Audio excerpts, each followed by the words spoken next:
you think it was economic concerns that got Dan Goldman banned from that coffee shop in Brooklyn? I think, first of all, that was horrible. And so I want to make sure I lift it up. Dan Goldman is a gentleman as far as I'm concerned. I also think it was horrible, the anti-Haitian and anti-black rhetoric, and anti-Muslim rhetoric that occurred with the Chevalier race. But I do think economics is at the root of it, and equality. In that specific, we're talking all around it. No, we're not. What was behind those races was that people can't afford to live, and the inequality that exists in different spaces. All right. Okay. Man, if there's one thing that MAGA Republicans are always going to do is when it comes to Zoran Mamdani, they're never ever going to stick to the reason why people are resonating with him, which is that he is for the people. But instead, they're always going to try and run the anti-Semitism play. And in this clip, Scott Jennings literally does that exact same thing. But the black activist on the panel is not going to let it slide. As usual, let's watch the clip in full. I'll give you guys my thoughts towards the end. Let's get into it. Tonight, Democrats are in shock, at least the ones who consider themselves moderate. Socialist candidates across the nation are not only winning primaries, they're also taking leadership positions in American cities. New York is the latest example, as all of Zoran Mamdani's endorsements won their contest, sending the establishment into a tailspin. Former DNC chair Jamie Harrison, without naming names, argued online, quote, "If you hate the Democratic Party, then please don't run for our nomination." He said, "Don't use the party's resources, volunteers, and infrastructure." And he added that if you don't believe in the party, then don't ask its members to carry you across the finish line.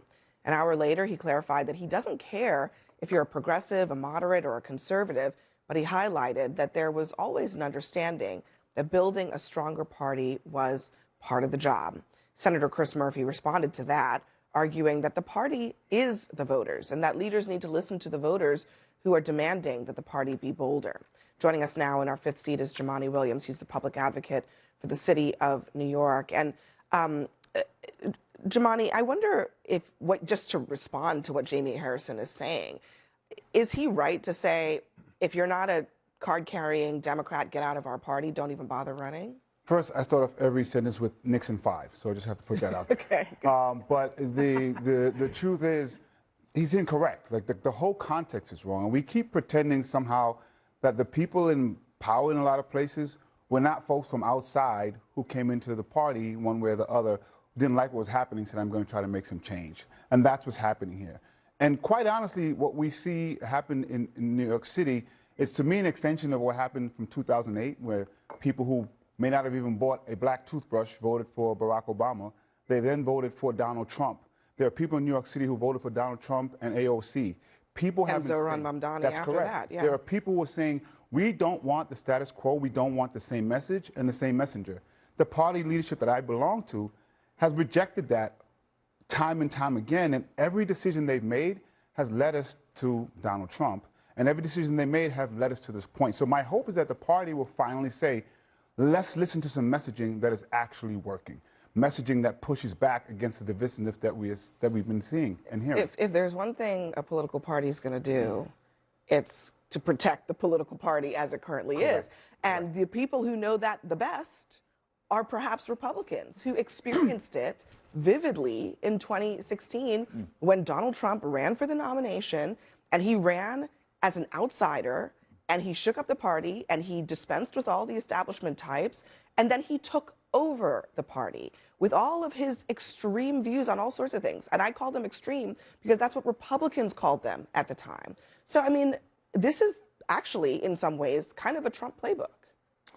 Well, except Trump wasn't trying to, bring about the downfall of Western civilization like some of these socialist candidates are in the Democratic Party.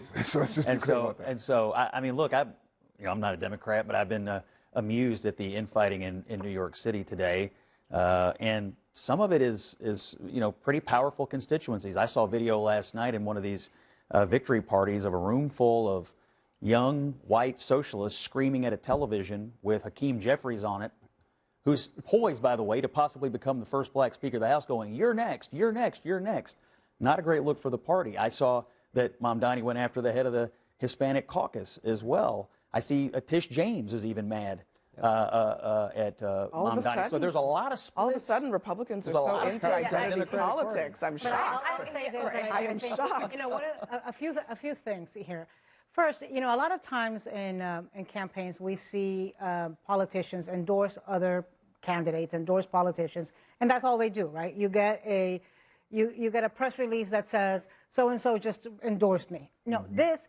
I would say, you know, Mamdani and his team, which have figured out the formula in New York City, not only endorsed, they campaigned with these candidates. His team was working with these candidates, the team that was so effective in working on social media and getting voters out.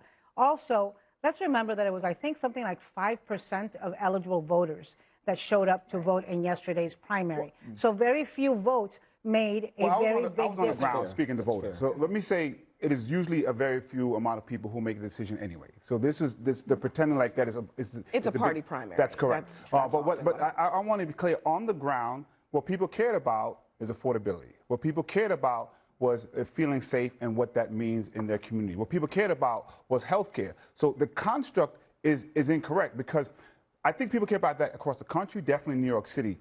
What the Republican Party has been able to do is say that you don't feel safe, you don't feel like you can afford to pay here because of people you may not like, whether it is trans, whether it is immigrants. What Mamdani and others, by the way, there's always been an issue with class and race when it comes to the left, and we have to address that. But what they have been able to do, that the reason that you can't live in New York City is because of an exploitive economic system.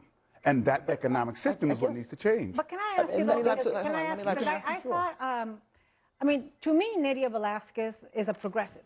Yeah. She is, you know, she's most definitely, and she was in Congress for 34 and a half years. Correct. She endorsed somebody to replace her, and that's who Mamdani beat yesterday. Mamdani's candidate beat yesterday.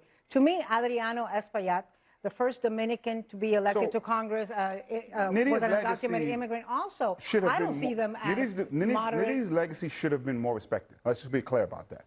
And she was the first. She was the first member of the New York Congressional Caucus to endorse Mamdani. What Republicans have actually been good at is making these labels, even though people don't know what they are. And so what I do know is there's a lot of agreement about what people feel and want to be able to afford where they live and want to feel safe and want health care. When we decide these labels, the biggest thing to me about yesterday and the way the direction we have been going is who is going to use their political capital to push past the normal ways of doing business in politics. And that is what voters are saying. I want the person now who is going to push past, I guess the best way to put it may be respectability politics, which we do need, but push past that. So when I get a phone call from a leader of a legislature, or I get a phone call from the executive, I'm going to push past that and say, this is what my constituents want. All right, let me squeeze in a quick break here. We'll come back at the other side and finish about the sweep of Mamdani candidates in New York yesterday. And let me play what one of his endorsed candidates, perhaps one of the more controversial ones, what she said about why she won that race. Listen. Over the past 8 months, all of you in this room know how much the Democratic machine has tried to count us out. How at every turn they've underestimated us. And in the words of Shirley Chisholm, even if the establishment machine has done everything in its power to keep our community from having a seat at the table, well, I have some bad news for them. We've brought folding chairs. All right. I mean, the establishment machine, she's going after them. We're still in the anti-establishment element of our political history, I suppose, in our country right now. But to me, if I'm a Democrat, I'm really wondering, and I'm really concerned about this going beyond just New York, beyond Washington, D.C., because I can assure you, we're going to make the argument to voters, you can either be for less taxes or the party that wants to tax you more, because if you're going to say everything's for free, that money has to come from somewhere. Well, it already is happening all around the country. You run the risk of pushing out a lot of highly successful people. You think about Mamdani. Mamdani promised a lot of things. Just really quickly, what has he accomplished of any of the things he's promised? I don't know. Sure, Michael asked the question. Okay, I'll let you answer that later, but go ahead. Can this expand outside of New York City? And I actually don't think it can. I mean, just look at. I mean, I think New York is a microcosm. I'll tell you what. I think these types of candidates that have won.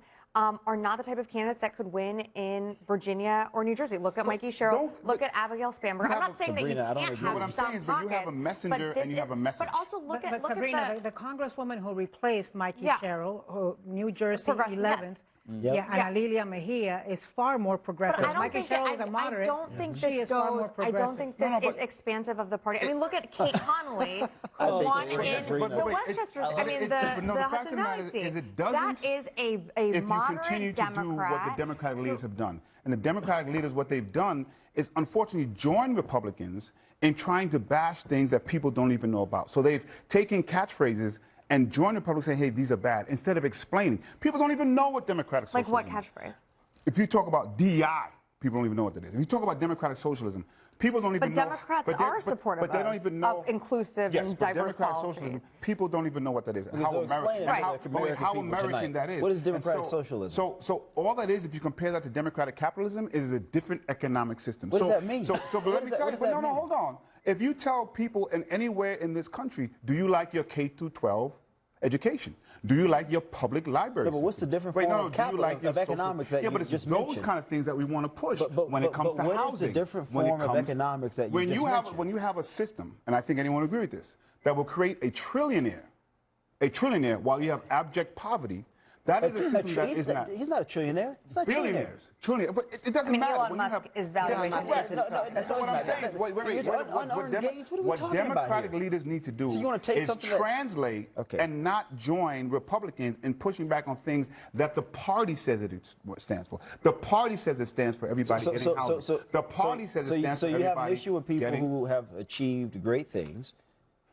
No, I want to think achieve great that's what things. he's saying. The I wanna consumer. achieve great things. No, wait a minute here, because you're saying if someone becomes a billionaire, let's just talk. This is basic economics. Well, I want to go back to the message and the messenger. If you create a not product, every messenger will work everywhere. But the message can work in different places. If you create a product that the consumer then buys, then that investors, including retail investors, can invest in the stock market. That's how wealth is thus built. Okay, Typically, but that wealth let's is not- tied to let's not- ownership let me- into hold on, a let me company. not get Let's it. talk about Let's not- tangible hold on a second. values. We don't have a lot of That's time. attaching Just a profit second. to healthcare We and don't housing have a has lot not of been a time, so problem. I don't want to get too much in the weeds on I'm sorry, the but one this matters, though. on the one Economics person. matters. No, We hold got on, it. hold on a second. But let's just talk about the broader issue, okay?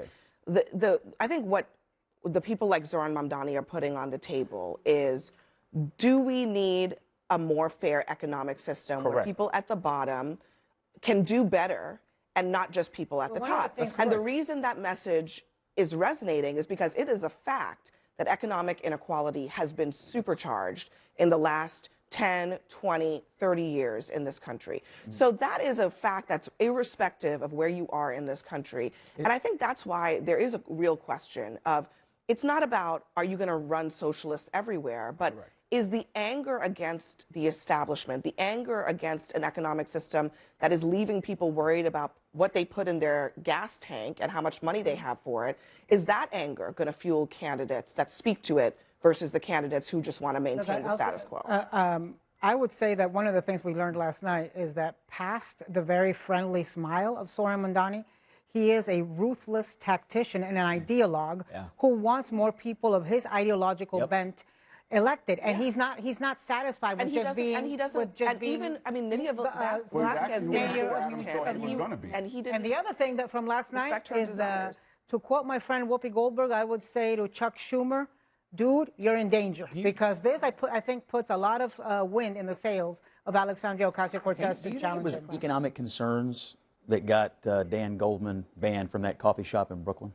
I think, first of all, that was horrible. And so I want to make sure I lift it up. Dan Goldman is a gentleman as far as I'm concerned. I also think it was horrible, the anti-Haitian and anti-black rhetoric, and anti-Muslim rhetoric that occurred with the Chevalier race. But I do think economics is at the root of it, and equality In that is there. specific instance, But do you think it had anything to do with highlight a lot of economics? specifics, but we need to look at what's No, happening. I just want you to admit what was actually behind these congressional races. Well, behind We're talking all around it. No, we're not. What was behind those races was that people can't afford to live, and the inequality that Don't want to exists in admit different spaces. All right. Okay.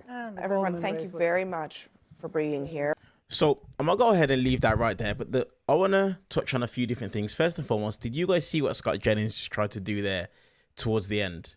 He tried to make it about anti-Semitism and Jew hate, but the reality is this: That's the reason as to why the activist, he pushed back and he said, look, you can always speak about individual situations, individual circumstances.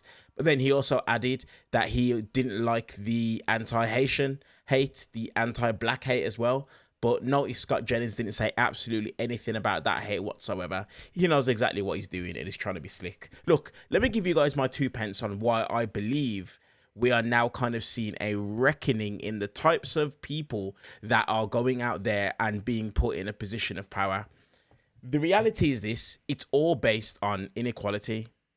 It is. That's just plain and simply the facts. You can look at the numbers, you can look at the data, and you can see parties that are being put in positions of power that are meant to represent the everyday working individual, the everyday working man and woman. They're no longer doing that. The Democrats aren't doing that. They are now becoming establishment Democrats. We are literally seeing it right here in my country, in the UK, where you have Labour, who are pretty much going more to the right than they're even expected to be able to do so. And you're seeing it. Let me give you guys some numbers to back up the actual proof of what's taking place. In the United States, the top 1% holds about 31% of all US wealth. Now, in late 2025, the wealthiest 1% held roughly $55 trillion, and that's about as equal to the bottom 90% all combined. The bottom 50%, 66 million households, hold around 4.1 trillion in total wealth, and the poorest 10% of households have zero net worth. The richest 1% own about 50% of all stocks and mutual funds, and most middle-class wealth is just their home. The bottom 90% also carry about 3/4 of all US debt. Those are just a few of the numbers when it comes to wealth inequality. Now, did you see when Sir Michael Singleton was trying to speak about investors and economics and if you have a product? This is the problem with these individuals. They're so wealthy that they're out of touch with reality. Why? Because the everyday individual, they're not investing. They're not looking at the stock market. They're not taking a look and understanding and knowing that the Dow is above 500. They're not doing any of those things whatsoever. What they're trying to do is they're trying to go to work to make enough money, to put food on the table, to put gas in their tank, and they're struggling to do so, while the wealthiest of individuals are completely running away with wealth inequality. That's what's happening. That's taking place. You have someone like Zoran Mamdani that is basically saying that is not happening anymore, and he's taking a stand. And people are seeing it. Listen, exactly like they said in this clip, you have people who voted for Barack Obama, who then voted for Donald Trump, or who then also voted for Zoran Mamdani. And the reason as to why is they're searching for change. They're searching for something different. Donald Trump promised to come back and drain the swamp. But those people that thought that he was going to do that, they've noticed he is the swamp, enriching himself and his family to the tune of billions and billions of dollars. So he is the swamp. But Mamdani, he's came in and he's literally enacting and doing the things that it is that he said that he's going to do, which is putting working New Yorkers first. And I believe there's a shift that's taking place. People aren't taking a look at those individual things that the Scott Jennings tried to create arguments about. People want to know, what are you going to do to stand up against the wealth inequality in this country and help me to be better off financially? And that is what I believe is happening. And I believe that it's not going to be something that happens fast, but it's definitely going to be something that more people are going to be open to. I might not be right. I potentially may be. Let me know down in the comment section if you agree or whether you disagree. Appreciate you guys. I'll see you guys in the next one.